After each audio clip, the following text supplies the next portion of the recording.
My roads are often lonely, as I have to travel with friends who have gone to the other side. Put in simpler words, they have passed away. Well, I'm an ambulance driver who carries those who are no more. Sometimes I have a guy who accompanies me, but mostly I don't mind finding my peace with my silent friends. Some people are afraid when they ask me about my job, and the first question I face is if I have ever had an encounter with something that was supernatural while my journey with those who sleep a wakeless dream. My answer had always been in the negative. I tell them we should fear those who walk no more. It was like any other night duty that day. Frank, the guy who accompanies me, was reported to be sick, and so I was instructed to take the ambulance to the morgue and come back to the cemetery. My obvious passenger being those who have left us. I remember the night was cloudy and it was about to rain. I started the ambulance and almost made it out of the hospital when it suddenly stopped. It felt as if the engine almost choked. After a few tries, I could start the ambulance again, but something felt odd while driving it. It felt as if the ambulance was considerably heavier, like 1,000 men were sitting in the back and holding it back. Maybe that was due to the engine problem, I told myself, and moved out. I made some quick miles just to avoid the rain, but the sky suggested that I was not going to make it before the rain, and very soon it poured like cats and dogs.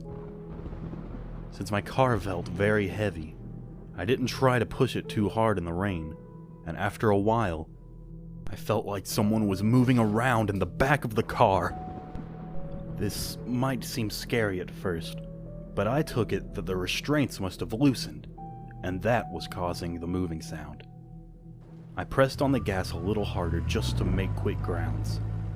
The trees on the road kept swinging as if they were possessed, and I noticed there was a particular tree that had no leaves. That is when I heard a car buzz its horns, so I gave it room to overtake me. I moved to one side of the road with the ambulance and made way for it. But surprisingly, it didn't overtake me. Rather, it went right behind me and buzzed its horns again.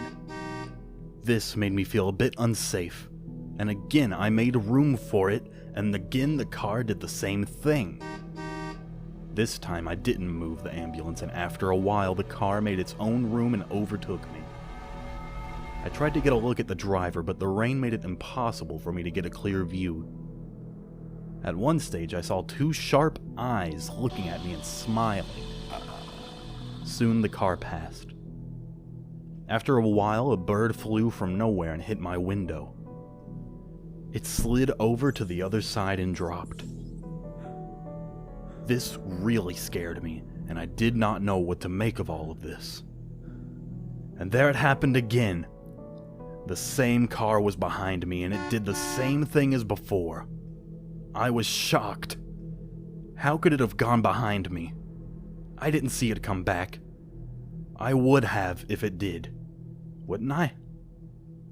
The only way it could have done that is if it drove through the woods and came back behind me. But why would someone do that? Maybe he has some bad intentions. Intentions that might prove to be very dangerous. I decided to go as fast as I can, but the ambulance was so heavy that it barely got any faster. I looked at the side mirrors to see where the car was, and I saw nothing. It vanished. I looked at the trees around me to see if it went through the forest beside the road to catch up to me. And what I saw next, I did not hope for. I saw the same tree that had no leaves. I was at the same place after all this driving. I could barely stop myself from passing out. I put my head down and tried to shake everything off. That is when I heard it. That wicked laughter that came from just beside my seat. I looked up and there it was. That damn face, that wicked smile sitting beside me in the ambulance. I don't remember what happened next, but now I'm in the back of an ambulance and there it is again. The same tree with no leaves, the same road, but a different driver. I studied medicine, and now I am an intern student at a reputed medical college hospital.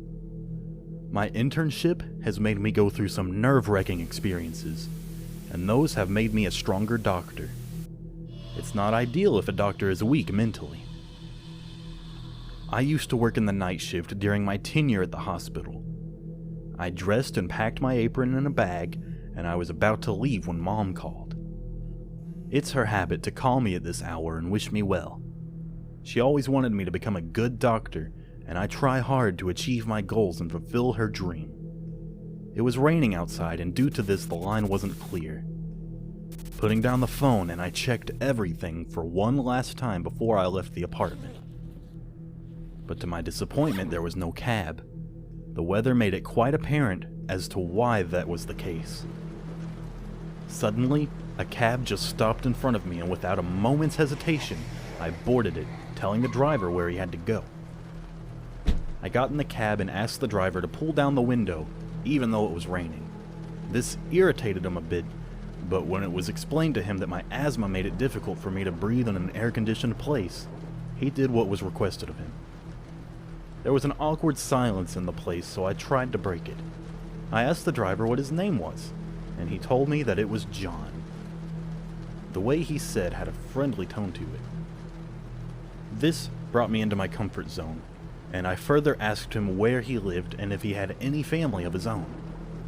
He said that he lived downtown and had no family. Maybe it was my questions that made him comfortable too. He started talking about all the places that he's been in a cab and all the people he had met. It was all amusing, to be honest. At one point I told him to turn on the radio, and he did that. But something about that was weird. He did all that without even looking at the radio for once. Not even while changing the channels. This surprised me. It is one thing to have muscle memory, but the way he did it was totally shocking. Any other person would be uncomfortable by the way he sat. It was just like a stone who didn't move at all.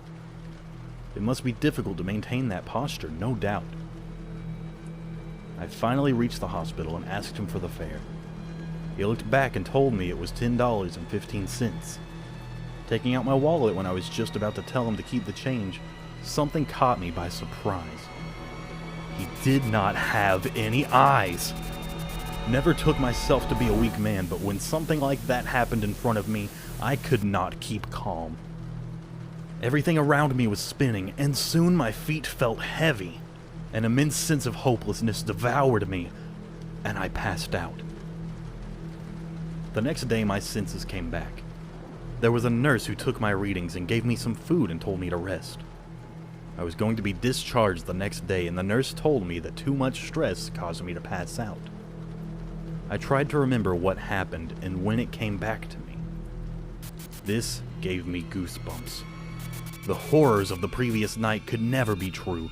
Certainly, a man can't drive a car without his eyes. A doctor came to see me that night, and he had my report file in his hand. He asked me what happened. First, I said that I hallucinated. He asked me again what was it about. Even though it made me look silly, I told him about the cab driver. The doctor stopped looking at my file and looked at me and asked, "You mean he had no eyes just like me?" When I looked at his face, I saw the exact man with no eyes in front of me, with a grin smile that could penetrate through anyone. My nerves could take it no more. My senses failed me, and from that day I don't see any eyes on anyone's face. I just see a deep hole inside. For some, that hole is dark and terrifying. And for kids, that hole is not dark. And to put in words even kind, one might tell.